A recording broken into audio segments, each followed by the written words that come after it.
जंगल में कोमल चिड़िया अपने बेटे कोको के साथ एक छोटे से घर में रहती थी। पिछले साल कोमल चिड़िया के पति की एक दुर्घटना में मौत हो गई थी, इसीलिए कोमल चिड़िया अपने बेटे कोको की देखरेख अकेले ही कर रही थी। मामा जी, मैंने दाना खा लिया है, चलिए अब हम बाजार से कुछ जरूरी सामान ले आते हैं। फिर कोमल चिड़िया और उसका बेटा कोको बाजार से कुछ जरूरी सामान लेने के लिए चले जाते हैं।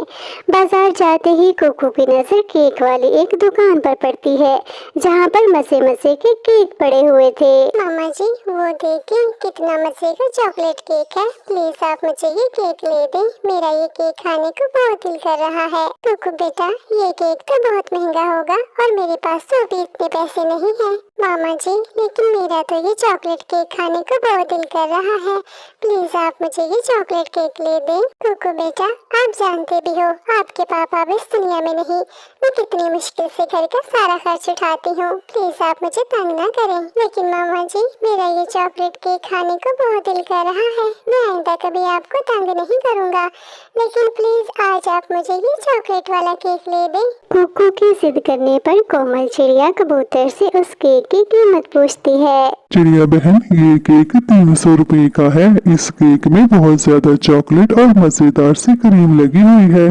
कबूतर भैया, 300 रुपए तो बहुत ज्यादा है, क्या आप इस केक की कीमत थोड़ी कम नहीं कर सकते? नहीं चिड़िया बहन, ये केक तो मैं इतने का ही दूंगा, लेना है तो लो, नहीं तो तुम्हारी मर्जी। मामा जी, 300 रुपए ही तो है, प्लीज आप मुझे ये चॉकलेट वाला केक ले दें। केक वाली दुकान से थोड़ी ही दूरी पर बैठा हुआ कालू कौवा कोमल चिड़िया और कोको की सारी बातें सुन रहा था। वो उड़ता है और सीधा केक वाली दुकान पर चला जाता है। वो कबूतर को 300 रुपए देकर वो केक खरीद लेता है और कालू कौवा वो केक कोको को दे देता है। कालू भैया, हम आपसे ये केक नहीं ले सकते, प्लीज आप अपना केक वापस ले लें। कोमल चिड़िया, आप मेरे खलूस को गलत मत समझो, अगर चाहो तो इस केक के पैसे बाद में मुझे वापस लौटा देना, परंतु अभी मैं ये केक इस बच्चे को देना चाहता हूँ, क्योंकि 2 साल पहले जब मेरे पास पैसे नहीं थे तो मेरा बेटा जग्गू भी ऐसे ही केक खरीदने की जिद कर रहा था। तब मेरे बेटे को ऐसा ही केक चाहिए था, तब मेरे पास भी इतने पैसे नहीं थे कि मैं उसे केक खरीद कर दे सकूं। तब एक भाले चिड़े ने मेरे बेटे को केक खरीद कर दिया था।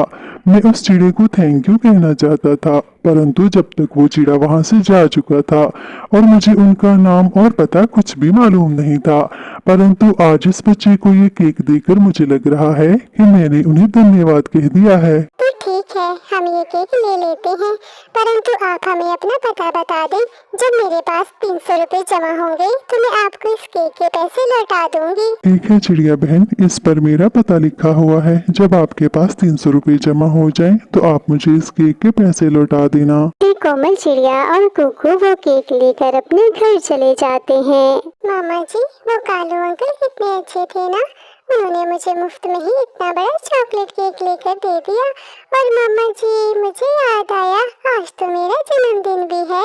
कोको बेटा, अभी तो ये केक हमें मुफ्त में ही मिला है, परंतु जब हमारे पास 300 रुपए जमा हो जाएंगे तो हम इस केक के पैसे उस कालू कौवे को वापस लौटा देंगे। ठीक है मामा जी, लेकिन आप देखें तो सही, कालू अंकल ने जो चिट्ठी हमें दी थी उस पर क्या लिखा हुआ है। हाँ कोको, हम देखें तो सही कि इतना अच्छा कौवा कहाँ रहता है। फिर जैसे ही कोमल चिड़िया कालू कौवे के दिए हुए एड्रेस को ओपन करती है तो वो उसे पढ़कर हैरान रह जाती है, क्योंकि उस पेपर पर कोई भी एड्रेस नहीं लिखा हुआ था, बल्कि उस पेपर पर वो लिखा हुआ था जो उसका पति हमेशा उससे कहा करता था। कोमल चिड़िया का पति हमेशा कोमल चिड़िया से कहा करता था कि हमारी छोटी सी मदद किसी के लिए बड़ी खुशी बन सकती है, इसलिए हमें हमेशा दूसरों की मदद करने की कोशिश करनी चाहिए।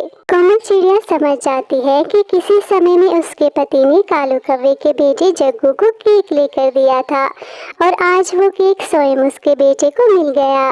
प्यारे बच्चों, इस वीडियो को लाइक करें और अपने दोस्तों के साथ शेयर करें और इस तरह की मज़ीद मज़ेदार कहानियाँ देखने के लिए अभी इस चैनल को सब्सक्राइब कर दें। Thank you, bye bye.